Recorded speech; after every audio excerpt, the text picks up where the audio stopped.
Isang veteranong truck driver ang tahimik na pumasok sa opisina ng kanyang amo. Hawak niya ang susi ng truck at halatang mabigat ang kanyang dibdib. "Boss, ito na po ang susi ng truck. Gusto ko na pong kunin ang separation pay ko. Ayoko na pong ipagpatuloy ang ganitong buhay." Nagulat ang amo. Kilala niya ang driver bilang pinakamaaasahan sa kumpanya. Halos 30 taon na itong bumabagtas sa mahahabang kalsada para sa negosyo. "Ano bang nangyari sa'yo? Ikaw ang pinakamatagal at pinakamaraming karanasan sa lahat ng driver dito." Huminga ng malalim ang driver bago sumagot. "Boss, natalo na ako ng kalsada. 30 taon akong humihinga ng usok ng tambutso. Natutulog sa gilid ng highway. Hindi ko man lang nakita ang paglaki ng mga anak ko. Habang ikaw nasa opisina na may aircon at pinapanood ang pagtaas ng kita ng kumpanya, ako naman araw-araw nakikita ang panganib sa side mirror ko. Nakatakas ako sa mga hold-upper. Nakaiwas sa maraming aksidente. Pero ngayon, hindi na gumagalaw ng maayos ang likod ko. Hindi na rin kaya ng katawan ko ang pag-alog ng truck sa mahabang biyahe. Kailangan ko ng huminto bago pa ako makatulog sa manibela at hindi na muling magising." Tahimik na nakinig ang amo. Ramdam niya ang pagod at sakripisyo ng driver. "Alam ko ang hirap na dinaanan mo. Isa kang alamat sa kumpanyang ito. Hindi ka kailanman pumalya sa delivery. Bibigyan kita ng maayos na separation pay at marangal na pamamaalam. Pero may isa akong huling pakiusap." Nagtaka ang driver. "Naalala mo ba ang unang truck na binili ng kumpanya? Iyong pulang truck na nagsimula ng lahat?" Tumango ang driver. Kilalang kilala niya ang truck na yon. "Nakita namin iyon sa isang junkyard. Iniwan na at halos kalawangin na. Pinabalik ko sa garahe. Gusto kong ikaw ang mamuno sa pagbuo muli ng truck na iyon. Ikaw ang nakakakilala sa kaluluwa ng makinang iyon. Kapag muli na itong tumakbo ng maayos, saka mo ibalik sa akin ang susi." Sandaling nag-isip ang driver bago sumagot. "Gagawin ko, boss. Pero iyon na ang huling pagkakataon na aakyat ako sa truck." Binigyan siya ng amo ng corporate card. Walang limit ang card na ito. "Gusto ko bagong makina, bagong interior, bagong gulong, bagong pintura. Huwag kang magtitipid kahit 1 piso. Gusto kong mas maganda pa ang truck kaysa noong unang ginawa ito." Ngumiti ang driver. "Boss, para sa akin ang truck ay hindi lang makina. Para itong buhay." Nagsimula ang matinding trabaho sa garahe. Araw-araw niyang binubuo muli ang lumang truck. Pinapalitan ang mga piyesa, pinapakinis ang bakal at inaayos ang bawat detalye. Isang araw dumating ang supervisor ng fleet. "Hoy!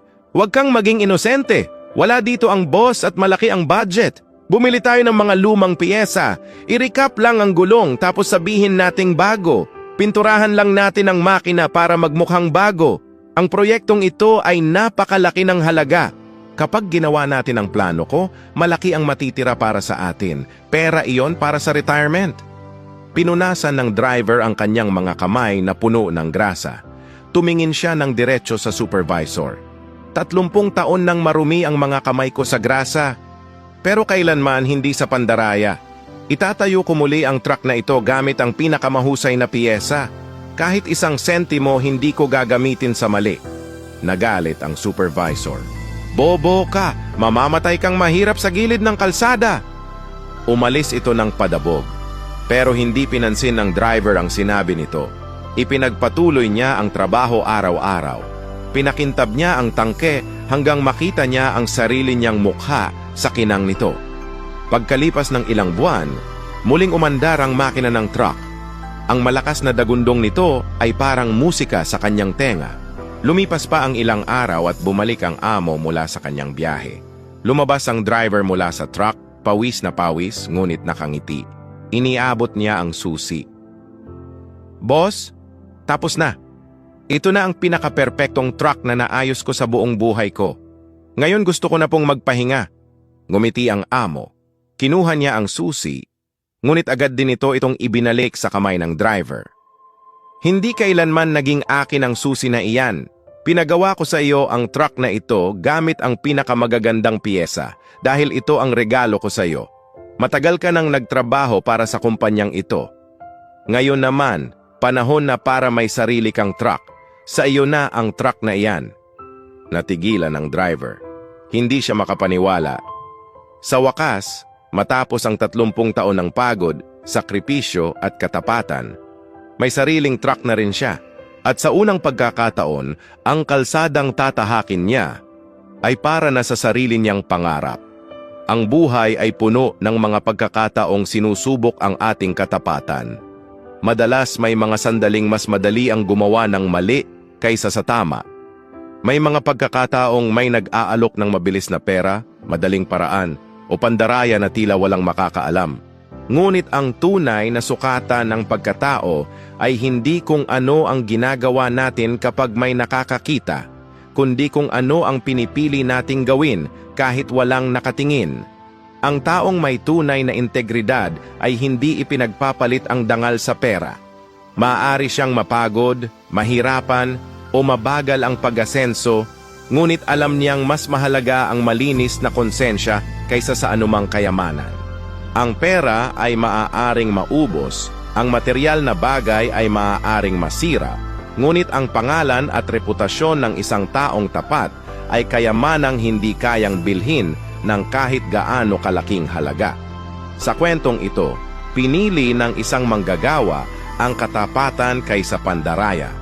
Maaari sana siya kumita ng malaki kung sumunod siya sa maling plano, ngunit pinili niyang manatiling tapat sa kanyang trabaho at sa kanyang konsensya. Sa huli, ipinakita na ang tunay na gantimpala ay hindi palaging agad dumarating. Minsan, sinusubok muna ng Diyos ang puso ng tao bago niya ibigay ang biyayang nararapat para sa kanya. Ang katapatan ay parang binhi. Maaaring matagal bago ito tumubo.